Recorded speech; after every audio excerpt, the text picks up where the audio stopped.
Congratulations on the NBA record, Angel. Tell me about you guys. Well, you know what I'm talking about. She knows. No, I don't, because I be setting NBA records too. Exactly. That's what I'm saying. All right. So tell me a bit of Angel Reese has made the damn news again. And I'm telling you right now, Angel Reese had figured out a way to epically troll the WNBA and all of her haters. And I have to say, she's a genius for it. She is. She know everybody don't like her. And she say little things to make sure she try to stay relevant, because we know it's slowly diminished, and Angel Reese will realize, damn, my hype going down. Let me do some foolish stuff or say something stupid. Y'all said it's the player of the year, so I want all the smoke. All the smoke. So Who's the best player in the country? to the media or me? As you see it. I feel like I'm the best player in the country. Yeah, the reason why I'm watching women's basketball is not just because of one person. It's because of me too. And I be setting NBA records too. I don't know what you talking about. Oh my God, Angel. Look at Angel. Angel's got locked up by Cameron Brink, then fell on the floor and started crying, bro. Look, this is Angel Reese just could not help herself. She had the basketball world's full attention for one night, for one genuinely impressive rebounding performance, and instead of just letting that moment breathe, she turned it into a headline about the NBA. Yes, the NBA, a league she has never played a single second in. That is not an exaggeration. That is exactly what came out of her mouth on a live post-game broadcast. And by the next morning, half of basketball social media was talking about it for reasons that had nothing to do with her actual rebounding numbers. To Hamby, but threw it away. First turnover for the Sparks. Reese answered. Offensive rebound, and Reese is going to pick up an offensive foul. The matriarch of Kneebounds was very angry last night, and who can blame her? It was another unbelievably bad performance from Angel Reese. Where are all those lonely men who were bombarding me last week on Twitter? Where are all those desperate wankers who were trying to convince me that Angel Reese descended from the heavens? Hey, asshole, did you see Angel Reese tonight? Wowzer! She's the best player in the league! My queen is better than your queen! And the timing could not have been more revealing either. This comment did not come out of nowhere, floating in a vacuum. It came during a stretch where Clark has completely dominated the WNBA conversation, where every highlight reel, every ratings report, and every sold-out road arena has her name attached to it. Reese is a good player having a strong statistical season, but she has not been the center of the basketball world's attention in months. So when a golden opportunity landed in her lap, a legitimate record-breaking performance that could have kept the spotlight on her for at least a day or two, she found a way to make sure people were still talking about her, just maybe not for the reason she wanted. For Angel Reese, a new WNBA record for rebounds in a game, 26 rebounds in a game.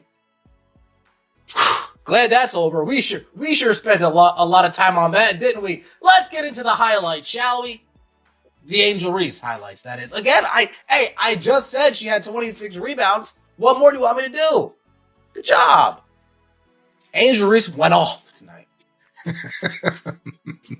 11 points, 4 for 4 from the field, 3 turnovers, almost as many turnovers as field goals made. Got blocked by Cam Brink 5 times. Again, 26 rebounds. Whoa. Let's give credit where credit is genuinely due first, because this part is not up for debate. Reese hauled in 26 rebounds that night against the Sparks, breaking Shamik Holtzclaw's single-game record of 24 that had stood since 2003. She also pushed past Aja Wilson's single-season rebounding mark, sitting at 458 boards for the year with games still left to play. That is a real, legitimate record-setting performance, and nobody serious about basketball is trying to take that away from her. Rebounding has been the one part of her game that critics simply cannot argue with night after night, season after season. Congratulations on the NBA record, Angel. Tell me about you guys. Well, you know what I'm talking about. She knows. No, I don't, because I be setting NBA records too. Exactly. That's what I'm saying. But then a reporter, clearly trying to give her a nice moment, brought up the NBA in a lighthearted way, comparing her rebounding pace to some historical NBA numbers. And instead of just laughing it off or saying something humble about focusing on her own league, Reese leaned into the mic and said it herself out loud on camera for everyone to hear. No, I don't, because I be setting NBA records too. Read that again. She said she is setting NBA records in the WNBA, while playing exclusively in the WNBA. The room reacted immediately. And so did the internet, because you simply cannot say something like that and expect it to just quietly disappear into the postgame notes. Angel Reese just said that she sets NBA records, and it's not as crazy as it might sound. In her game yesterday, she broke the WNBA record for rebounds in a game of 26. While she had a bad shooting night, she nearly out-rebounded the Sparks by herself, grabbing 18 defensive and 8 offensive rebounds. So far in her career, she's actually in the upper echelon for many NBA and WNBA records. For example, she is second all-time in most double-doubles in the first 75 games in a career in the NBA or WNBA. In rebounds per 36 minutes, Angel Reese is third all-time NBA and WNBA behind Wilt and Bill Russell. Of course, her me-bounds technically help that number, but you don't become an all-time rebounder just off of offensive rebound. In Reese's career, she averages 7.9 defensive rebounds per game. And that 7.9 number would put her in the top 20 in NBA history, comparable to guys like Tim Duncan and Larry Bird. And even if these records are mainly rebound-related, rebounds are still one of the most important parts of basketball. When you look at the stats, Angel Reese is one of the best rebounders in basketball history. So as crazy as this quote might sound, it's not actually far from the truth, because here is the problem with that statement, and it is not complicated. The NBA and the WNBA are two entirely separate leagues, with separate record books, separate history, and separate players who have spent decades building those numbers. Dennis Rodman averaged over 18 rebounds a game in some seasons, guarding some of the tallest, strongest athletes on the planet, night after night, across an 82-game grind. Wilt Chamberlain once pulled down 55 rebounds in a single game. Those are NBA records. Reese setting a WNBA single game and single season rebounding record is impressive on its own terms, and it did not need the NBA comparison attached to it to matter. Adding it only made the achievement look smaller, not bigger, because now instead of talking about her actual accomplishment, everyone is talking about the weird comment tacked onto the end of it. Reese moves inside on Brink. Blocked by Brink. Reese got it back. Turn. Blocked again. Travel. God, Angel Reese went from Atlanta to LA with the amount of traveling she just did. Holy smokes. And that wouldn't be an Angel Reese highlight if she's not falling on the floor, right? If she's not falling on the floor, it just wouldn't be right if she's not falling on the floor. And this is where things get even more awkward, because that same exact game gave the internet a completely different storyline about Reese, one that had nothing to do with records and everything to do with her offense simply not showing up. In the first quarter, Reese drove into the paint trying to finish an easy look near the rim, and Cameron Brink, a player who is not exactly known as an offensive juggernaut herself, stayed in front of her, stayed disciplined, and blocked the shot clean. Reese came right back at her on the very next attempt, and Brink shut that one down too, without even needing to leave her feet the second time. 2 clean denials, back-to-back, against a player who is in the middle of announcing herself as an NBA-caliber rebounder in real time. Last night, Angel Reese was shut down by that player. Blocked 5 times by Cameron Brink. If the WNBA was covered as honestly as other sports, real sports, if the WNBA was scrutinized like the NFL, the NBA, we would be talking about Cameron Brink as one of the biggest busts in the draft. 2 years ago, she was the 2nd overall pick. In the 2024 WNBA draft, it was Caitlin Clark, then Cameron Brink.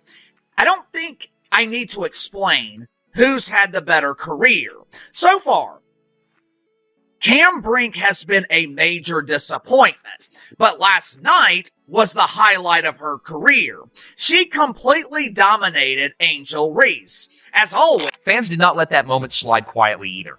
Clips of Brink locking her up spread across social media almost as fast as the NBA comment did, and the jokes wrote themselves.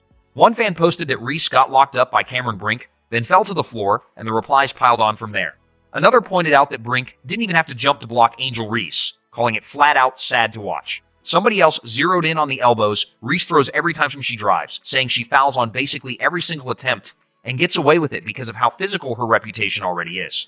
One comment cut the deepest of all, saying Reese has 0 offense, and it's really sad how she continues to be celebrated for absolutely nothing at all. That is a brutal thing to read about a 3-time All-Star, but it tells you exactly how the 2 halves of that night landed with fans, the rebounding record on one side, and a genuinely rough offensive sequence on the other.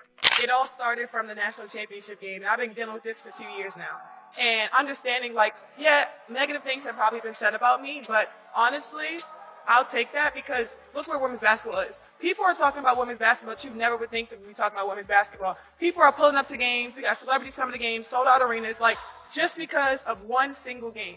And just looking at that, like, I'll take that role. I'll take the bad guy role, and I'll continue to take that on and be that for my teammates. And if I want to be that, and I know I'll go down in history, I'll look back in 20 years and be like, yeah, the reason why we watching women's basketball is not just because of one person. It's because of me, too, and I want y'all to realize that. None of this would sting as much if it were the first time Reese put her foot in her mouth with a bold, self-inflated claim.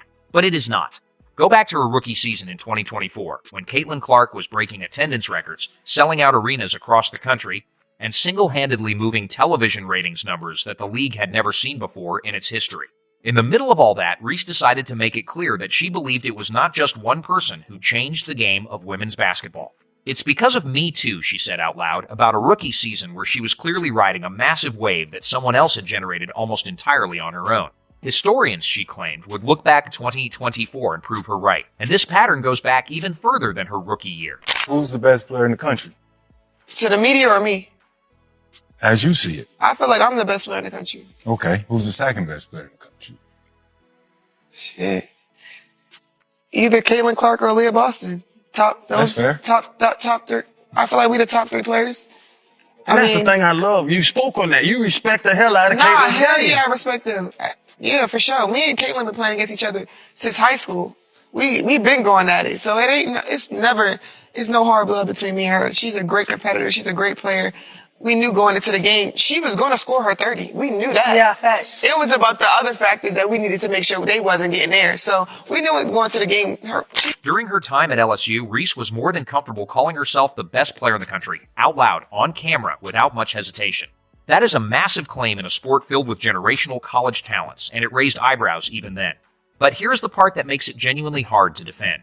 Some of those bold declarations came right around stretches where her own performances against real competition, including matchups against players like Cameron Brink back when Brink was still at Stanford, were not exactly dominant shovings that backed up the label she was giving herself. Saying you are the best player in the country is one thing if the tape supports it every single night. Saying it while getting challenged in real time by the very players you are supposedly better than is a much tougher sell. Last year, you made a powerful statement saying the reason people are watching women's basketball is not just because of one player, but because of you two. A year later, do you feel like you're Next question. Yeah. We'll move on. Thank you. Fast forward to 2025, and reporters finally circled back to ask Reese if she still believed what she said about growing the WNBA. Her response said almost as much as the original comment did. She cut the reporter off before they could even finish the question and said, "Next question," refusing to engage with it at all. If you truly believe something and stand behind it, you usually do not run from the follow-up. Dodging the question entirely tells you she knew exactly how that original statement had aged, and she did not want to relitigate it on camera a second time. Caitlin Clark has more career games with 30 points and 10 assists than all of the WNBA in the history of the league. Did you hear what I just said? I didn't say she had more 30-point, 10 assist games than Candace Parker or than Diana Taurasi or than Cynthia Cooper. The entire history of the league combined. And this is only her third season, and she's done it already. And she missed a lot of her last season with an injury. Caitlin Clark is the MVP. Period. Not only is she the MVP, she's one of the best women's players we have ever seen. Yes, I said it. I'll say it on First Take. I'll say it on Pat McAfee. I'll say it on Nightcap with Shannon and Ocho. I'll say it on Dan Patrick. I'll say it on Colin Cowherd. And I've been watching women's basketball for a while. I was watching Teresa Witherspoon and Cynthia Cooper. Caitlin Clark is one of the best women's players we have ever seen. Period. Now compare all of that noise to how Caitlin Clark has handled her own record-breaking run this season. After a win over Reese's own Atlanta Dream back in June, Clark was asked about the constant chatter and narratives swirling around her, and her response was almost the exact opposite of everything Reese has said over the last 2 years. "I'm going to say this in the nicest way possible, but hopefully it makes a lot of people just be quiet," Clark said. "I know there's always going to be conversation, and I totally respect that, and I always understand that, but the sky is not falling. No claims about breaking records in a different sport. No declarations about single-handedly saving a league. Just a quiet confidence that lets the box score speak for itself game after game, while everyone else argues about her on television and social media. This is not even the first time Reese has been tangled up in an NBA comparison conversation either. Back in 2025, fans online started jokingly comparing her game to LeBron James, and Reese herself laughed along with it at the time. There is a big difference, though, between playfully going along with a fan-made comparison and standing at a post-game podium yourself, unprompted, claiming you are personally setting records in a league you have never stepped foot on the court in. One is a joke everybody is in on together. The other is a genuine claim made with a straight face in a serious interview setting about a completely different sports record book. The WNBA is dealing with a lot of controversy. There is a singular reason that the league is now in a much better spot financially. And that reason is Caitlin Clark. She is Steph Curry, but with kind of a Michael Jordan mindset. All business, all basketball, has no opinion or comment on the controversies. So with all this drama and nonsense around her, Caitlin Clark, number 1 in assists, number 3 in scoring, best offense in league history. She's not driving the controversy. Like Michael Jordan, she's all business. If she wins the title, all of this stuff, she'll be the cake, it'll be a little icing. That contrast is really the whole story here, and it is worth sitting with for a second. Clark has spent this entire season getting doubled, tripled, shoved, and talked about constantly, fairly and unfairly, and her answer to almost all of it has been to just keep playing and let her numbers do the arguing. Reese, meanwhile, breaks a legitimate WNBA rebounding record, an accomplishment that genuinely deserved its own spotlight without any extra help, and instead of letting that stand on its own, she immediately reaches for a comparison to an entirely different sport that nobody asked her to make. It is not that people do not respect what Reese does on the glass. Even her harshest critics online were not arguing with the 26 rebounds themselves. What they could not get past was the unnecessary NBA line tacked onto the end of a night that already had a real headline sitting right there waiting to be told. Tina Charles here. Congrats on your record performance. What's up, girlie? For me, just being a rebounder, so much of rebounding is positioning and anticipation. For yourself, what do you see when the ball goes up? What is it for you? Anything that goes up is mine. Like, you just gotta have that mindset, Even when I watch you and I play against you, you go up there and you're so aggressive and you're consistent every single night, and that makes you one of the greatest players in this league, and I want to be one of those when I walk away from the game. So just being able to have players like yourself and just being able to see you guys and be consistent every night is something I'm looking forward to doing. It also raises the obvious question that so many jumped on within minutes of the clip going viral. Why say it at all? Nobody forced her to bring up the NBA. The reporter's question was framed warmly, almost as a compliment wrapped in a joke. The kind of soft pitch that most athletes just smile through and redirect back to their own team and their own league. Reese had every opportunity to say something simple, something that kept the focus on the WNBA record she had just broken, something that let the achievement breathe on its own terms. Instead, she chose the version of the answer that guaranteed the story would not be about her rebounding the next morning. It would be about the comment. There is also a bigger pattern worth pointing out, because this has happened before at almost every big moment of her career. Big rebounding night, big claim attached to it. Big rookie season riding someone else's wave, big claim about being the reason for it. Big college career, big claim about being the best in the country, sometimes made right around stretches where the tape told a slightly different story. It is starting to look less like confidence and more like a pattern of needing to say something bigger than the moment itself actually calls for. And every single time it happens, it pulls attention away from the parts of her game that genuinely do not need the extra push, because the rebounding numbers alone were already impressive enough to carry the conversation without any help. Somebody said, why not just thank you? This is narcissist. Is this worse? Yes. Somebody said, such a media charity case. The media has to prop her up because there isn't much else to make noise about. Of the top 10 rebounders in the league, she leads in turnovers. She is the worst shooter percentage wise in the group. She is above average height. She can collect rebounds, but she doesn't lead the defensive rebound category. You see that part right there. She doesn't lead the defensive rebound category. Yes, because Angel Reese get a lot of offensive rebounds. I told y'all, she is a strategic player. She misses those damn layups to get her own rebound. Meanwhile, the numbers side by side tell their own story without either player needing to say a word about it. Clark is out here averaging staggering assist totals, drawing sellout crowds on the road, and quietly climbing multiple all-time leaderboards without ever once comparing herself to a player from a completely different sport. Reese is out here setting genuine WNBA rebounding history, then almost immediately overshadowing it by reaching for a comparison that invites this exact kind of criticism. One player is letting her game do the talking, night after night, without needing to remind anyone how good she is. The other keeps handing history books next to her name. Nobody is trying to erase that. But the moment she reached across sports to compare herself to NBA players, and the moment right before it where Cameron Brink shut her down twice in the paint without breaking a sweat, together painted a picture of a player who seems more focused on being talked about than she is on simply letting her performance speak for itself. Caitlin Clark figured that part out a long time ago. Whether Reese ever does remains one of the more interesting subplots to watch as this rivalry rolls into the final stretch of the season.